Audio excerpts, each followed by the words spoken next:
I'm a country boy. Well, a simple kind of life never did me no harm. Raising me a family. Oh, good almost afternoon, everyone.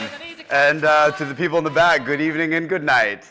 That was a joke that no one's awake or hungover, one and the same thing. Who recognizes this building? Sir. Correct. It's in Dubai. It's called the Burj Khalifa. It's the tallest building in the world. It's one of humanity's most incredible triumphs. Who recognizes this? It's the same building. It's the same building. Oh, well done. But it's not just the same building. This is actually the day after the Parisian bombings by ISIS last November. A physical symbol for the Middle East, which, as all of us know, is a heavily Islamic region, demonstrating symbolic solidarity with the Western nation. This is very rare, and this was an incredibly poignant moment for all the world.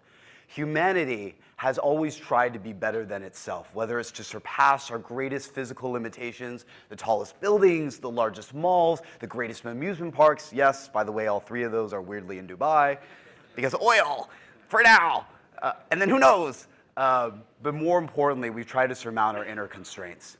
Luckily, content has and will always be an incredible way for us to escape our physical constraints and instead express and explore who we truly are on the inside.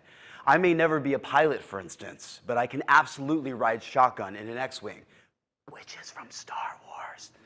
Moreover, I may not be ever a musician like Ryan Leslie, but I can absolutely rock Justin Bieber's incredible haircut, which I have if I didn't have a samurai ponytail.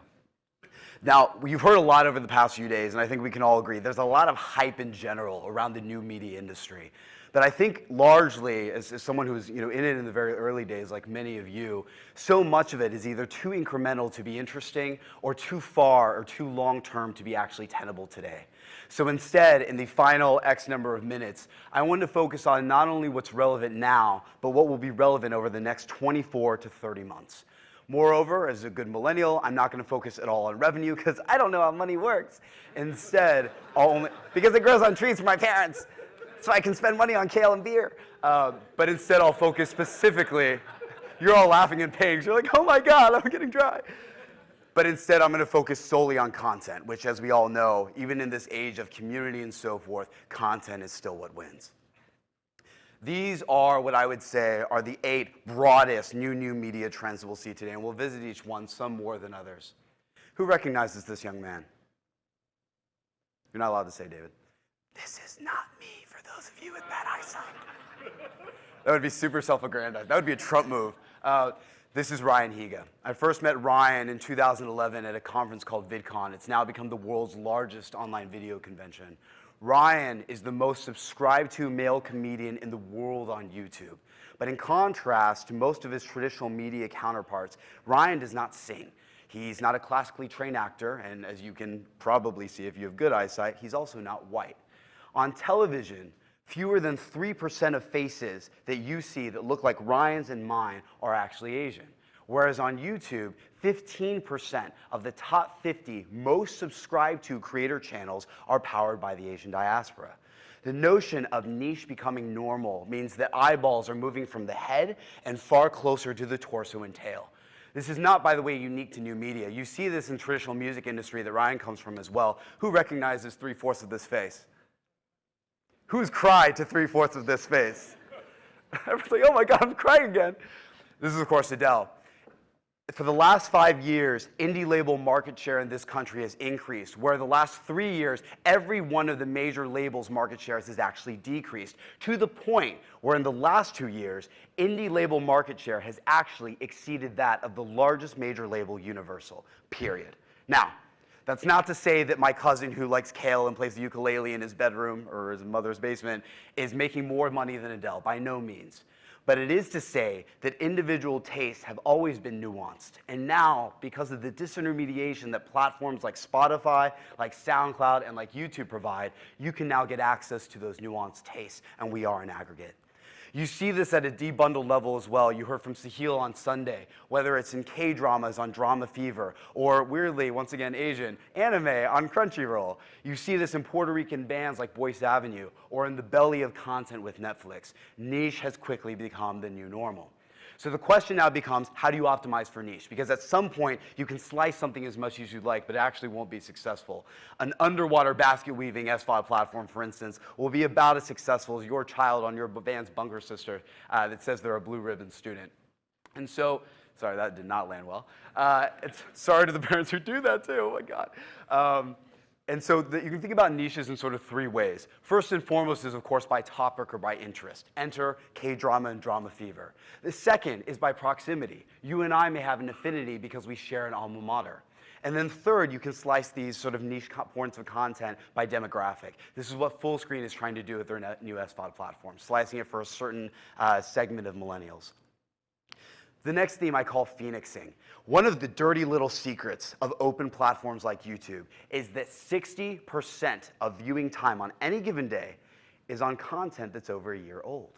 In other words, while everyone and their mother and Go 90 and so forth are chasing all the newest web series and the newest shows and investing millions of dollars in a brand new campaign, the reality is that in aggregate, by the numbers, the past wins on open platforms, period.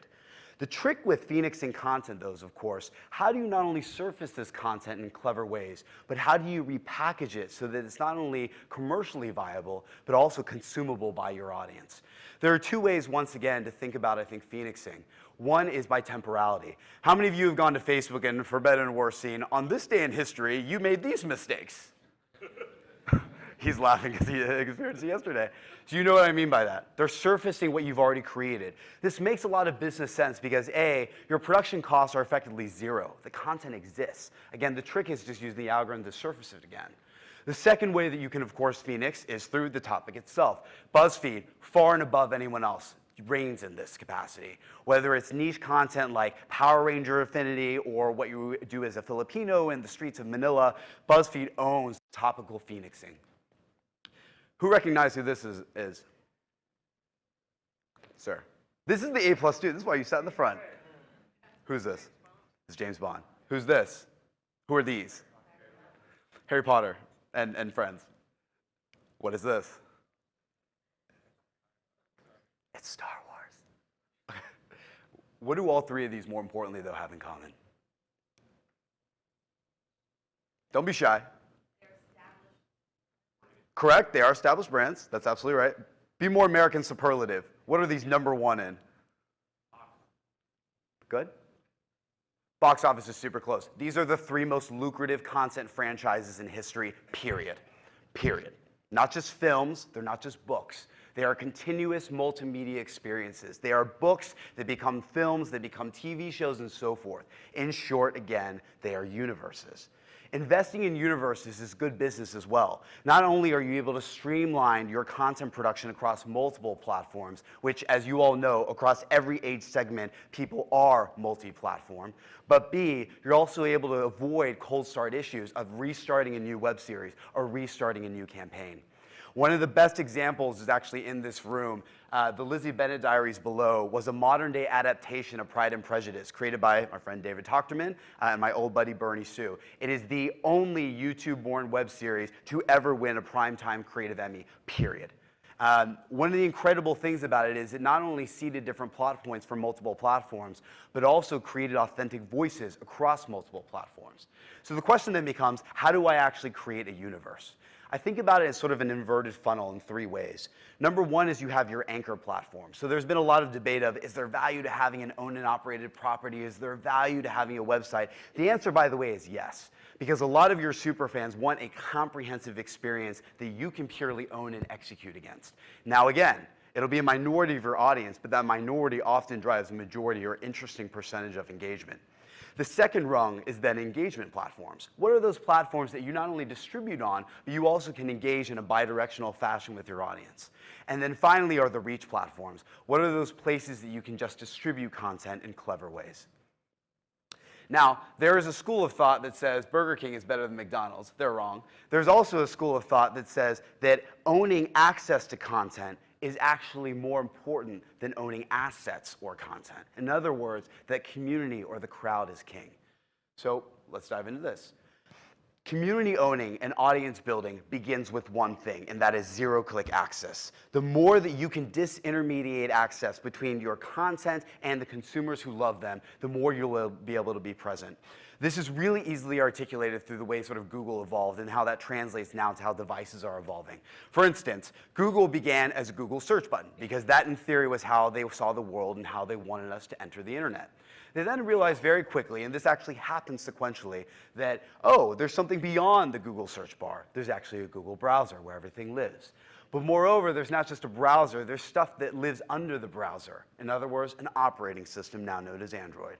And finally, they realized there's a system yet below that. It was called fiber or broadband. Enter Google Fi.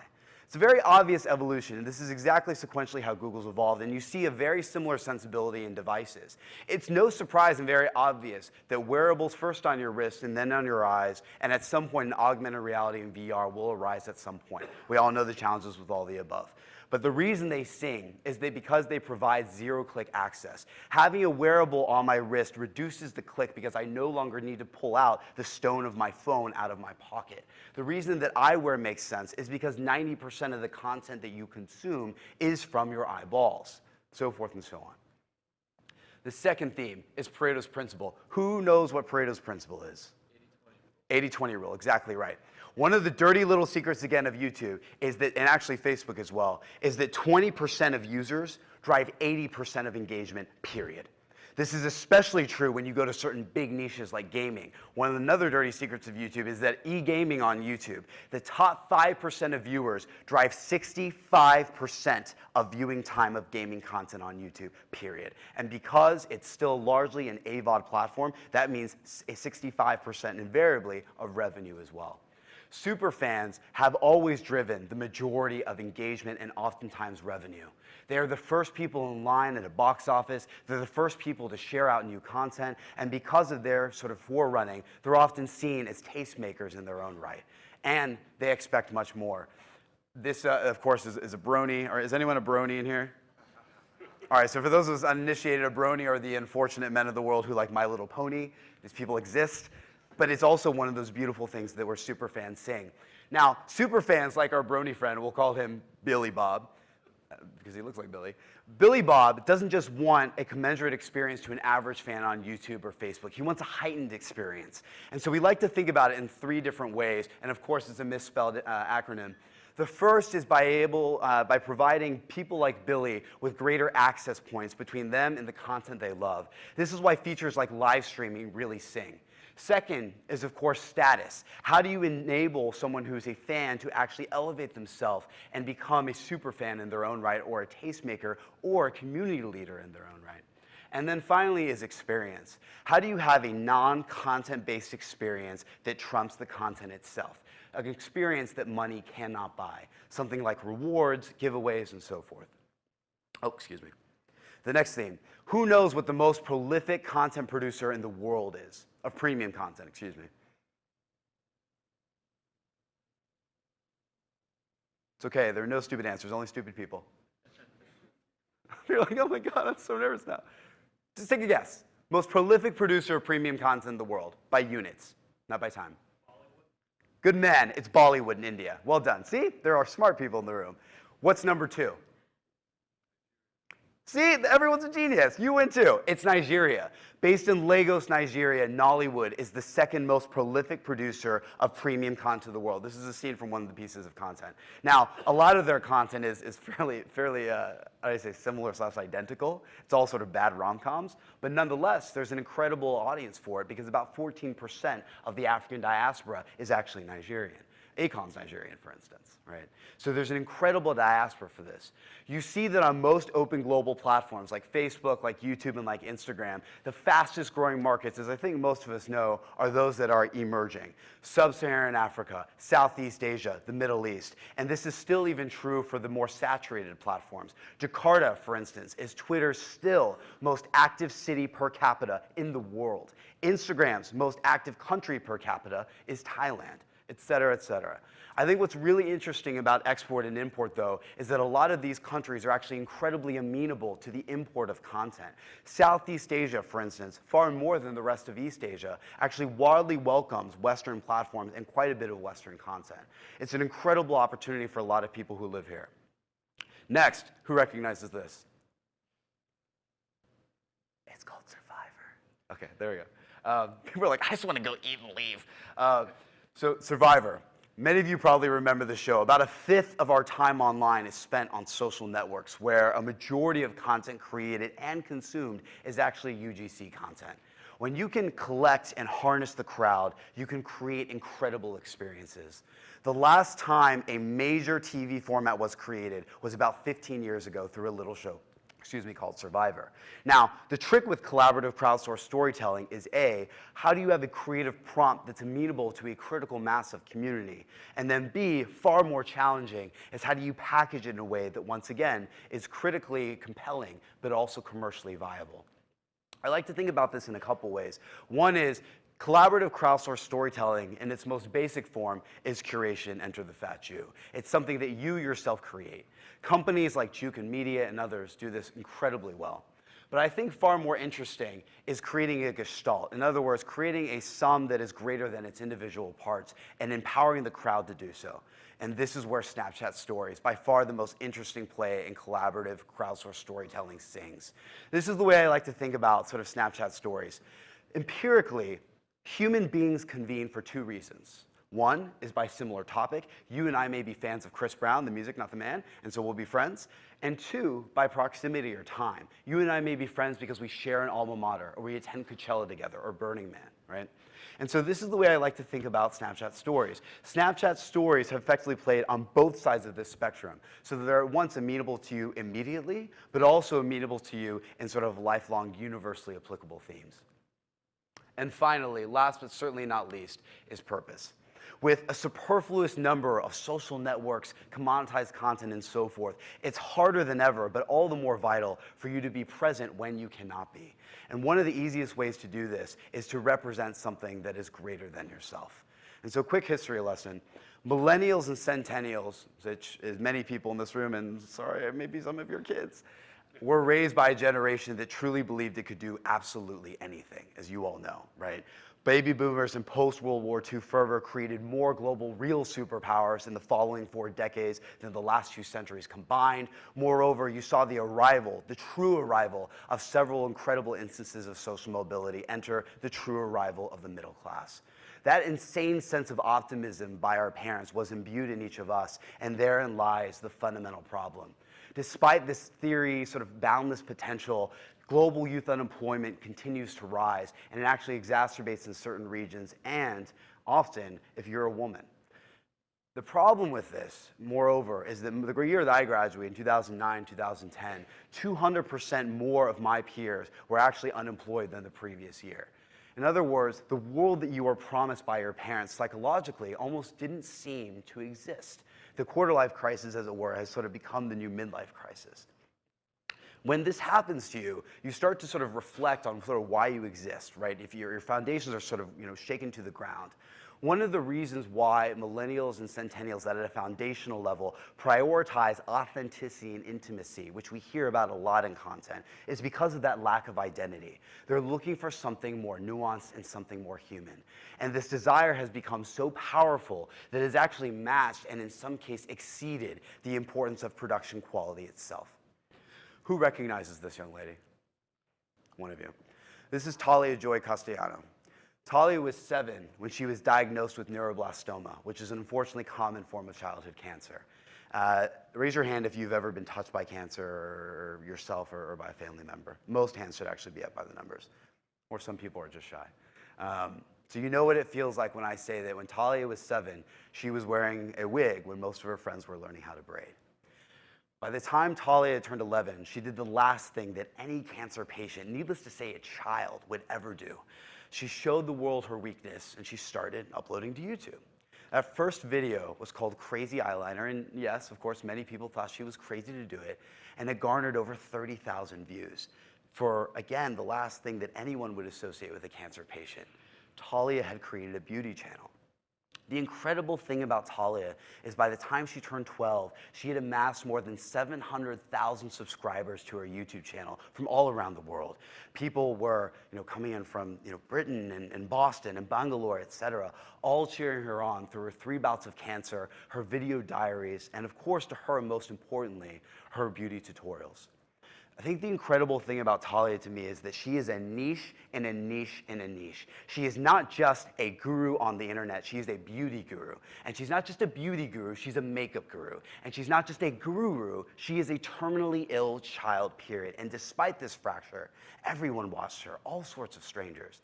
Ellen DeGeneres in this scene christened her an official cover girl, and Michelle Phan, the quintessential online queen of beauty, adopted her as a younger sister. We, of course, lost Talia about 3 years ago when she was 13. And a few days after she had passed away, a video was uploaded to her channel, Talia Joy 18. It was a bucket list that Talia had written just a few days before. If you can read it, what I love about this list is that it's so much of one 13-year-old. You see everything from, I want to take a secret and put it on a balloon and let it float away, which I'm sure is something she read on Post Secret, to I want to hang out with the Kardashian sisters. So for better and worse. To this day, sorry for those of you that are Kardashian fans. Whew, that was tense. We must be in Florida. To this day, Talia's fans are still swarming her channel, incredibly, posthumously 3 years later. They're taking filter photos, they're uploading videos, and they're, of course, sharing what others have checked off the list. And because of this fervor for this niche of a niche of a niche, as of this morning, Talia has nearly 1.5 million subscribers after death. We hear that millennials and centennials think that digital relationships in time matter just as much, if not more, than in-person relationships. That some hackneyed YouTube star or Vine star with questionable production quality can somehow manifest who each of us is as an individual. And most of us roll our eyes and we laugh. And then we meet people like Talia, who literally lives through nothing more than her voice, a screen, and the people who carry it. Content, whether it's Star Wars or the World Cup or Kobe Bryant's last season, has always been a way for us to escape our physical constraints and explore and express who we truly are. Niche content articulates what we never could, and superfan communities, these networks of strangers, enable us to build a safe haven in our bedrooms where there may be none outside our doorstep. These people, they sing like Bombay, they film like they do in Lagos, and they scream like a Justin Belieber with incredible hair. They turn islanders like Ryan Higa from Hawaii into icons. They turn brands like Dove into real foundational beliefs, and they give young people whom we will never meet like Talia a very palpable, though digital, tomorrow. And with that, I think I'm supposed to take questions now. Hopefully that was helpful, and have a great conference. Yeah, Bing, we got time for one question. One question for Bing. Hit him up. This is the wrap-up. I'll massage anyone here above the waist. Everyone's like, no, we want to go. Everyone's scared now. Well, look, I think, Bing, you presented this kind of bigger picture and helped us understand the audiences you're speaking with. If there's one thing that as a creator, as a publisher, as a media company, we need to know, what's that one nugget? Give us that one last thing, because Sahil's going to wrap us up right after this. But what's that one piece that we all just, if we know, we will continue to ride out on all these platforms and succeed with our content? Most of what's happening now is short term. There's a lot of hype around SVOD, et cetera. Most of those will bust. So I would say place your bets, of course, always intelligently, but especially now there's a lot of noise and hype, and most of it actually is hype. Got it. Well, excellent. That's really pessimistic. I'm sorry. Thank you. Thank you, Bing. All right.